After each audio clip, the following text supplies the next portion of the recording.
my name is Pamela Renwick, and I'm the Director of Operations and Communications with Elections Alberta.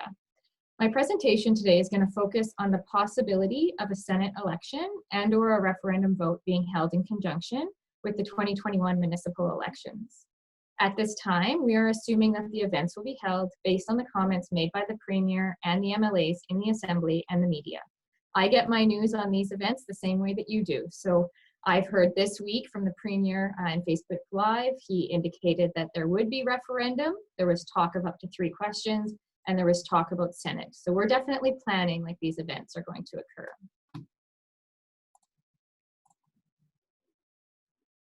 So today, I'm only going to be providing a high-level overview of these 2 events. We'll get into more specific details about conducting the events in future training modules.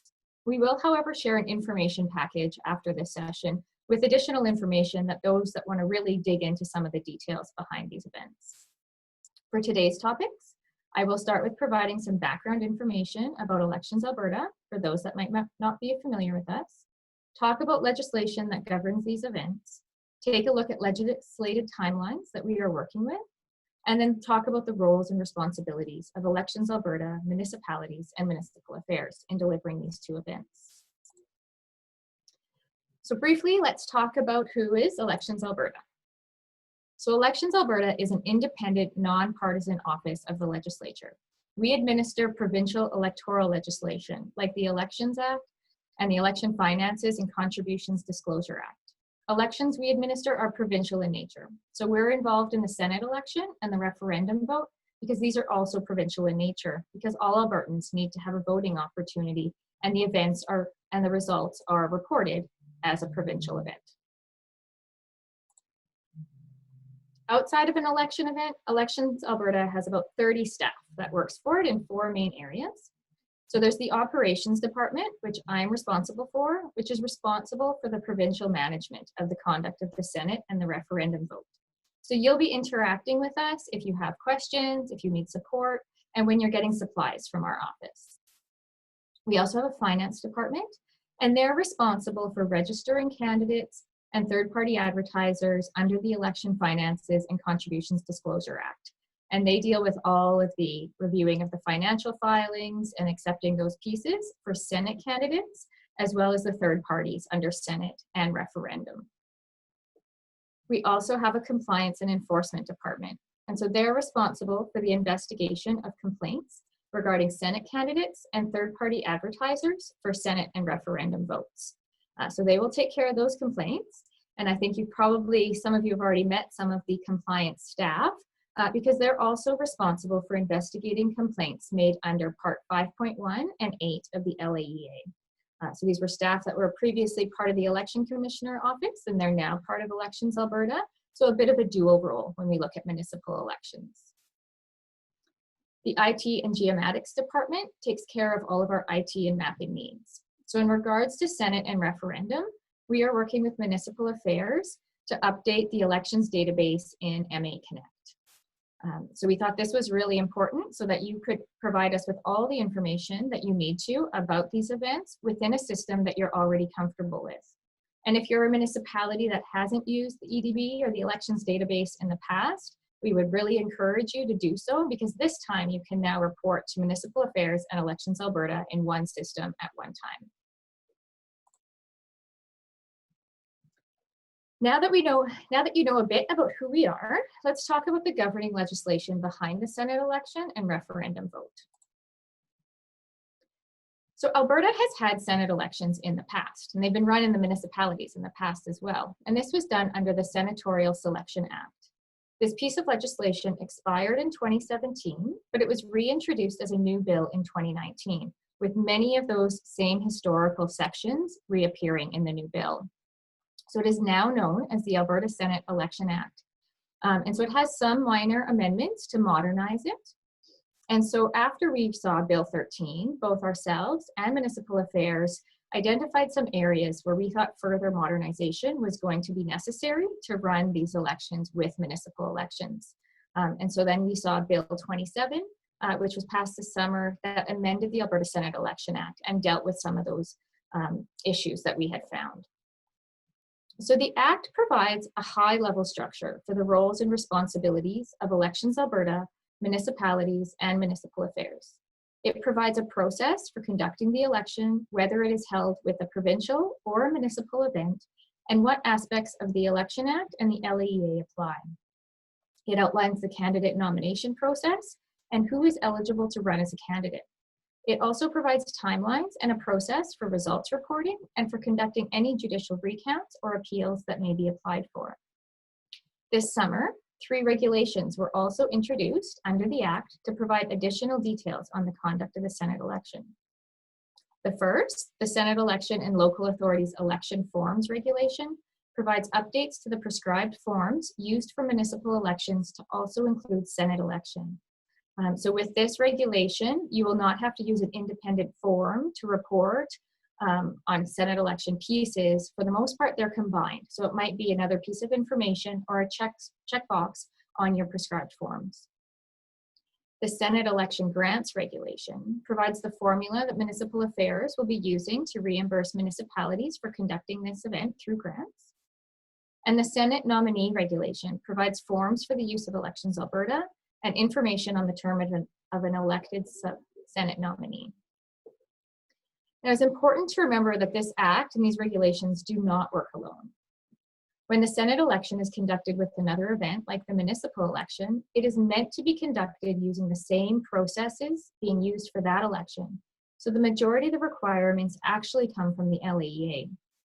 It is simplest when you're planning the delivery of this additional event is to match your exact same process that you're going to run under the LEA, and just be aware of the couple of small differences that we can find in Part 3 of the Alberta Senate Election Act.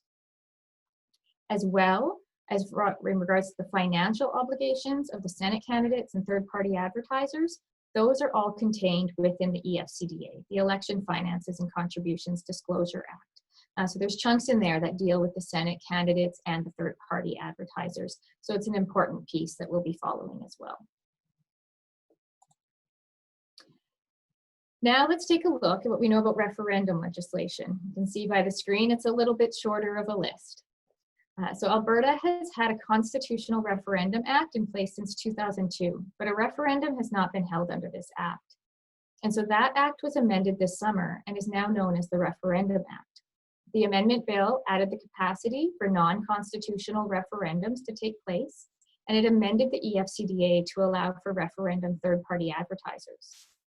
This act is not as comprehensive as the Senate Election Act. It provides options for a constitutional or non-constitutional referendum to be held either as a standalone event or with municipal or provincial events. It points to the applicable legislation, such as the LEA, for all direction on conducting the event.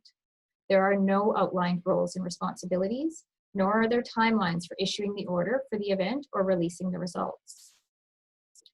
At this time, there are also no regulations under this act.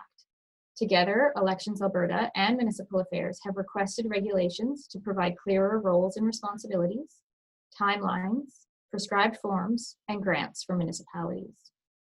For the purpose of this presentation and planning, Elections Alberta has assumed that the roles and responsibilities will be the same for referendum as they are for Senate. This would provide the simplest process for all of us as we go forward with planning these events. But once the regulations come into force, if that's not the case, if the roles and responsibilities are different, then we will communicate how that changes anything that we've planned up to that point.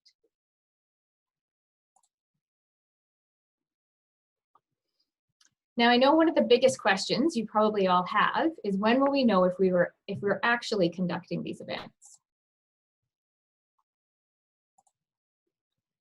So the Alberta Senate Election Act outlines some of the timelines for us, but they come pretty late for planning purposes. So again, we are making our plans right now based on what we're hearing in the media and in Assembly about these events. So for Senate election, at the latest, the order in council must take place by September 7th, 2021, if we're going to hold that election with a municipal election. So that is 6 weeks before election day. The order could be issued earlier, and the writ could be issued on September 7th. But until that order is issued, we cannot say for sure that the Senate election is occurring. That will be our indication that it is happening, and we'll put everything into place. Once the ordering council and the writ is issued, Senate candidates will have 14 days to collect 500 signatures and submit their nomination papers to Elections Alberta. Nominations close on September 20th at 2 p.m. Elections Alberta is responsible for all aspects of candidate management. So we will collect and verify nomination papers. But this is going to be a very important date for municipalities as well, because as you know, we need candidates to print ballots. So after September 20th at 2 p.m., we'll be verifying all of the names and then releasing that information so that ballot production can commence shortly after. Senate election day is October 18th across all municipalities. And so since Albertans must be provided with a voting opportunity, it must be Senate election day everywhere. So even municipalities that may have acclamations or may not be otherwise running a vote that day will need to have a Senate election occurring on October 18th. For referendum votes, we do not have a clear timeline of when the order must be issued. It is anticipated that when an order is issued, the question and possible answers for the ballots will be available. So we're hoping that that piece will come out earlier than Senate nomination day, which would allow us to actually get the ballots for referendum completed in advance so that our printers can then focus on the Senate ballots and of course your municipal ballots after that time. The one date we do know about referendum vote is if it is going to take place with the municipal elections, voting day will be October 18th. And same idea as with Senate, all Albertans need to have opportunity to vote on that day. So we're looking that even if you're not otherwise running an event, there would be a vote happening. So following the close of polls on election day, the count of ballots for both the Senate election and referendum vote will be completed in the municipality. For Senate election, the municipality has up to 8 days post-election day to report the results to Elections Alberta. Municipalities will only need to report one final set of results. We will not require anything specific to a polling place or wards. On that 8th day, we will then complete the official tabulation of results, declare the selected Senate nominees, and make the official announcement. For the referendum vote, we are awaiting time frames for the reporting and announcement of results. So we know that at the close of polls, there will be a count, and at some point, those results would be reported to Elections Alberta, and we would do the official tabulation and release the results. Right now, my thought would be that it would be the same dates, that we would do the 8th day post. I think that's easiest for everyone so that it's a consistent date. But again, we need to wait for the regulation to tell us what those dates will be. So we'll now move on to the various roles and responsibilities and the parties involved in conducting these events. The legislation provides a role for Elections Alberta, municipalities, and municipal affairs. At a high level, Elections Alberta is responsible for the provincial management of the events. Municipalities conduct the vote and report results to Elections Alberta. Municipal affairs makes arrangements for municipalities that are not otherwise conducting a municipal election and provides payments to local authorities. We are awaiting regulations for referendum to outline these authorities and the grant process. So as we look at these roles in more detail, we will focus on the conduct of the Senate election. We will assume those roles will be the same for referendum until we hear otherwise. So we'll start with the role of Elections Alberta. When the order and writs for election are issued, Elections Alberta is responsible to issue an election proclamation to each municipality, and it's personalized to each municipality. We include information such as the returning officer name and contact information, the location of the returning office, and voting details. So we, of course, will be relying on you sharing that information with us so that we can complete these proclamations accordingly. We are also responsible for providing municipalities with ballots, including special ballots for municipalities that are completing a mail-in ballot process, the blind voter template, if there is a bylaw and you are offering those, as well as posters for polling places for the guidance of voters in completing the ballot and regarding the secrecy of the vote. If a municipality, however, is using a tabulator to count the ballots, then the municipality will be responsible for providing those ballots. Elections Alberta will not do those. And that's because you need to ensure that your ballot complies with the requirements of your tabulator vendor, and it will need to go through that testing. And you can also consolidate a number of contests on that ballot. So it allows you to have that capacity if you're using a tabulator. As mentioned previously, we are responsible for candidate management. So we provide information to candidates. We review and accept nomination papers and deposits and manage financial reporting requirements. We will provide information on the final list of nominated candidates and their political party affiliation, if any, once nominations close. This will facilitate the ballot printing. So for the provincial ballots, it's going to include both the candidate's name as well as any federal political party affiliation that they have. So there's two pieces that we'll be providing. Should a nominated candidate die or withdraw during the campaign, this information will also be conveyed to municipalities, so appropriate notices can be posted in the polls. We are also responsible for the registration and financial reporting of any Senate election or referendum third-party advertisers. As both the requirements for the third-party advertisers and candidates' financial obligations are contained in the EFCDA, our compliance and enforcement area will also respond to any complaints of non-compliance for these participants. And following the vote, like we've discussed, we'll collect all the results from the municipalities, we'll complete the official tabulation, and announce the final results. Should there be an appeal or recount application made following the announcement, we are also responsible to respond to that application and assist the courts in completing the recount.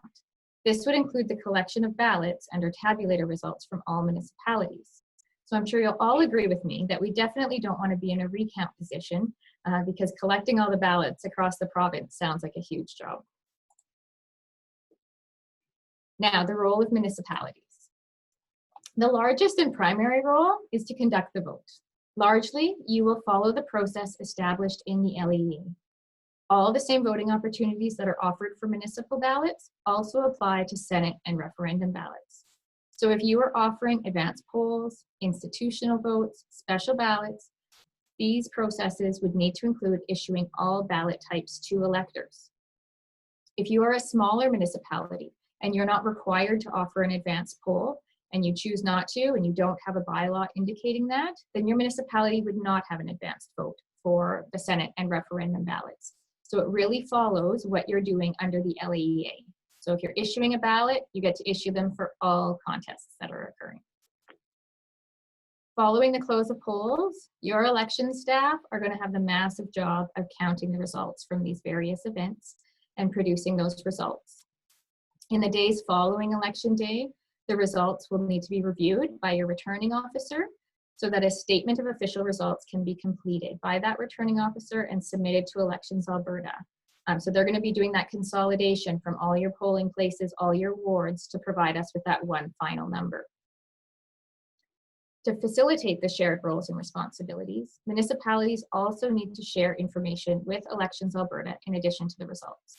So this includes the information we discussed previously for the election proclamation, the voting opportunities that will be offered, and whether tabulators will be used to facilitate supply provision. We'll also be working with Municipal Affairs to update MA Connect elections database so you can provide all the required information there. And for municipalities that may not be using that system, we'll also have fillable PDF forms available to provide us with that information. Should you receive any complaints of non-compliance regarding financial requirements, those can also be referred to Elections Alberta for review and investigation. Following the vote, municipalities are required to retain the ballot boxes for 3 months. Elections Alberta will only collect the ballots in the case of a judicial recount.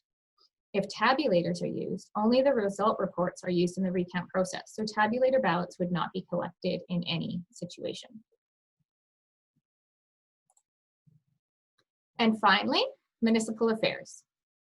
So they have a number of roles as well. And so the first is to make arrangements for the conduct of the election in areas that are not otherwise having an event. So these include the improvement districts, special areas, summer villages, Lloydminster, and First Nation communities. They will also work with Métis settlements to provide this voting opportunity as it falls outside of their regular election date. Under the Senate Election Act, the Minister of Municipal Affairs also has the authority to resolve any impossibilities that arise in applying the LEA to this event. This is a very important role that may assist in resolving unforeseen issues that we will only start to see once your planning gets underway. And most important for all of you is the ability for MA to issue grants. The formula for these grants is laid out in the regulation. However, Municipal Affairs is still working through the process that will be used. Additional details will be provided at a future session about what that looks like.